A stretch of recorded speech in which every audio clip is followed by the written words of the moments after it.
Live from Victory Park, you're watching News 8 Daybreak in high definition.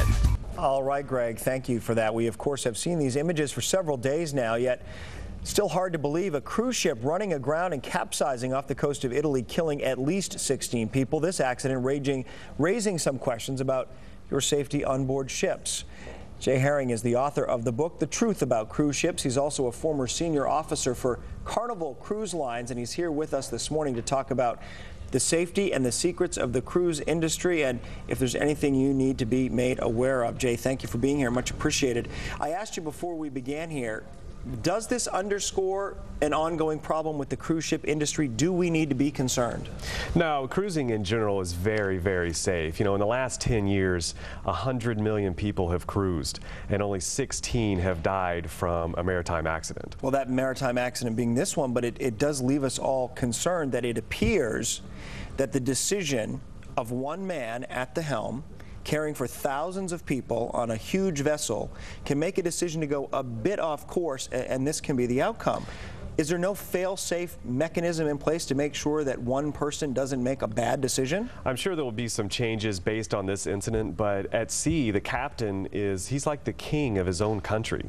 And so really the only person that can challenge the captain would be an executive of the cruise line. That doesn't sound good to me, because No. an executive of the cruise line isn't... He's not on board. He's not on board, and he's not on the bridge. Sure. You know, before you become a captain of a 150,000-ton vessel, you've got years, decades of experience. So these people are very qualified, lots of experience, but it's unfortunate that sometimes they lose their common sense. And yet we're seeing this video and these images which seem to confirm what passengers have said time and time again, and that is that the crew seem to be not well equipped to manage the crowd or handle the crowd or know what to do next, and they didn't have, again, an order from the captain to evacuate that boat early enough. Do you believe there's a gap in training for crew members consistently across the industry, or are you saying that it's just specific to this ship? I think there could be an improvement for sure.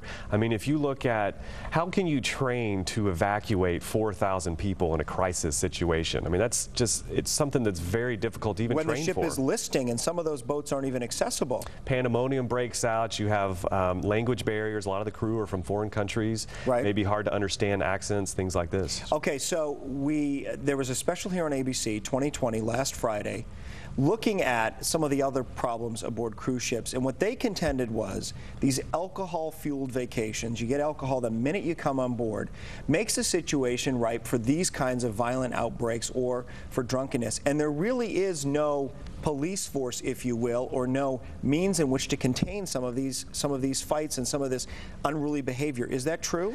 Yeah, to some extent, for sure. I mean, there were times when passengers would step on board the ship, drink so much that they're passed out before the ship even sets sail. So I mean, that's a safety concern right there. What about people overboard? There are some high-profile cases of people who go overboard with absolutely no accountability or explanation for how it happened. Yeah, typically those are where people, again, drinking too much and they just do something silly, jump overboard, don't even know what they're doing.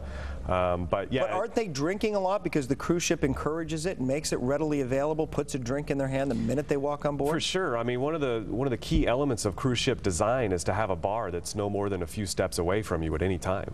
So are you saying buyer beware, make sure that you take steps for your own safety, because it sounds like nobody else is going to? Absolutely. I mean, you're always responsible for your own safety, and it's no different on a cruise ship. But shouldn't that change? Should the railings be higher? Should there be people positioned on the ship to make sure as these alcohol-fueled nights of vacation begin that someone doesn't go overboard inadvertently? Yeah, the railings are high enough. They could certainly add some more security personnel to try to help out.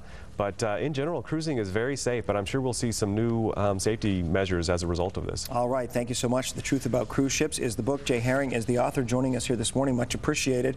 And we'll put a link on our website, WFAA.com as well. Izzy, back to you.